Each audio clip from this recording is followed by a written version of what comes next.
Welcome to Spaghetti on the Wall, where we throw ideas, see what sticks, and nurture those that do. I'm your host, Armando Leduc, an actor, entrepreneur, and coach, giving you insights that light up your world. We're here to explore the realms of business, marketing, and life, serving up a shot of inspiration with every episode. Ready to make ideas stick and grow them into something great?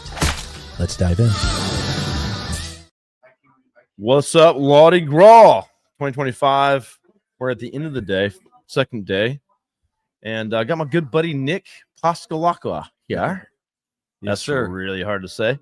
But yeah, we've been interviewing people all freaking day. We're about to be going to happy hour, concerts, eating up, doing a bunch of crazy stuff. Yeah, man. But Nick, welcome to the show, man. Thanks for joining me. Yeah, thanks for having me. Absolutely. So, a pleasure. Nick has a firm out in New York, upstate New York, I guess. Yep. Tell us about the firm and where you're located, who you serve. Yeah, so we like to say we represent people who've been charged with a crime or who've been seriously injured that don't deserve to have their lives ruined as a result. So we represent, people charged with any crimes, literally DWI through murder, and people that are catastrophically injured, slip and falls, dog bites, MVAs. Yeah. So, and what's your operations location? Utica, New York. So geographic dead center of New York State. Utica. I like it. What's close to Utica? We're about 45 minutes east of Syracuse. Okay. So, Okay. Yep. yeah. People know where that's at. Yep. So you're here at Law-Di-Gras. I think we met here at Law-Di-Gras last year. I think I had just been on your podcast. Yeah, we had just met. Then we saw each other here, hung out. It was a blast. Again, yeah. This conference is my favorite for sure. Oh, absolutely. That's what I was explaining to my fiance when she's coming. She's like, "Oh, but you're gonna be busy." I'm like, "This is not like any other conference you've been to with me. Trust me, you'll have plenty of fun." Yeah, I hope my wife's not listening because this is not fun. It's a lot of work. No, it's a grind.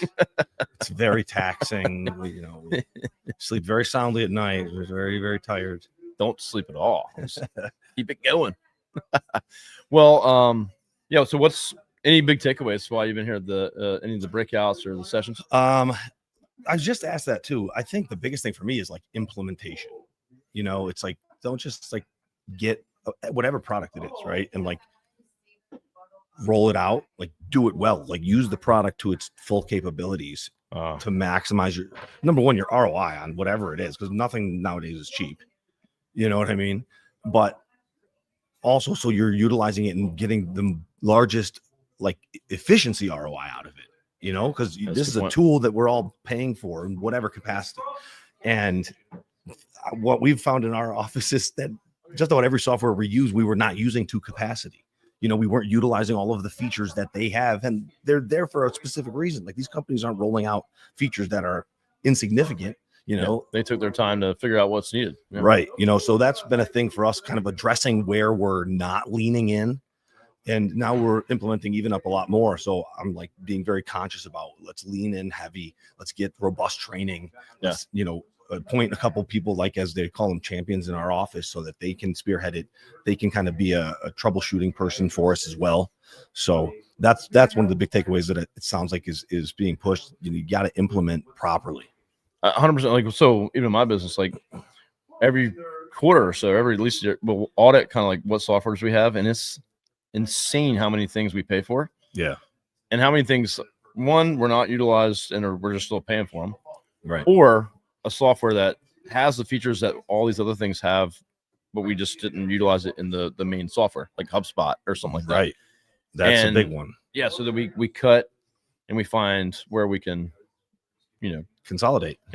So it's some of these softwares have so much going on. Yeah, that's the thing. But you might have been sold on one feature, and that's what you got excited about, and you just kind of overlook all of the other maybe equally powerful features because it wasn't solving that one problem you had at the moment, right? So you hooked onto that one, and then you were happy that problem was solved, and you kind of stopped your exploring and your implementation there because you're like, oh, it solved that issue for me. And now you have this massive software product that's just sitting there with one little thing being done. Right. So, Yeah. It's kind of how I look at business. Like if you read a Traction or like a business book, it tells you everything to do to build a great business from start to finish. Right.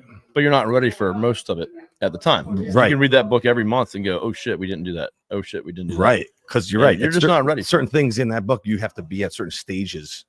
It's kind of an evolution. Yeah, exactly. So same with like software. Sure. What else can it do for us? Right. What else have we not utilized? Why would they add that feature if no one Right. It solved the problem for someone else that's in our position, more or less. You know what I mean? And so, yeah, that's a big thing for us to kind of assess this and the year end as we're adding new staff and rolling out additional features in the softwares we already have to do just that. Kind of consolidate, thin out. Because like you're saying, these programs are becoming so robust that the majority of them do multiple things well. Like we had a texting app, and it's all it was used for us. That's all it did. Yeah.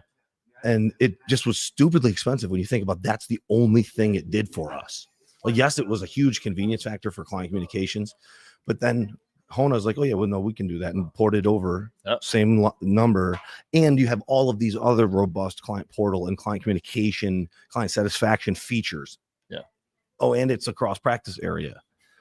So we're like, well, this is great for you guys because you cover more than one thing. So yeah. And for us, it was like, oh, wait, getting rid of this other texting software pays 60% of, the Hona bill, but we now have all these other features and capabilities to keep clients satisfied and updated on their files and whatever else. Yeah. I had Matt from Hona on earlier today, and, we were talking about the, comparing it to like the Domino's app, right?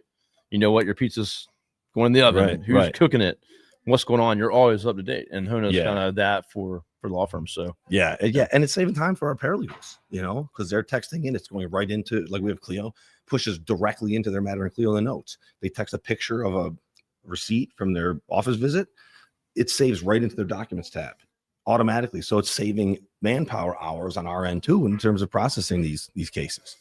No, it's awesome. So yeah. Well, cool. I'm just excited to hang out with you all tonight. We're going to be out there. We got Diplo is here. We're going to be out having a good time and interacting with a bunch of great people that are trying to grow their law firm. So that's it, man. That's what it's about. Yeah, man. Thanks for joining me. Absolutely. Appreciate it. All right, guys.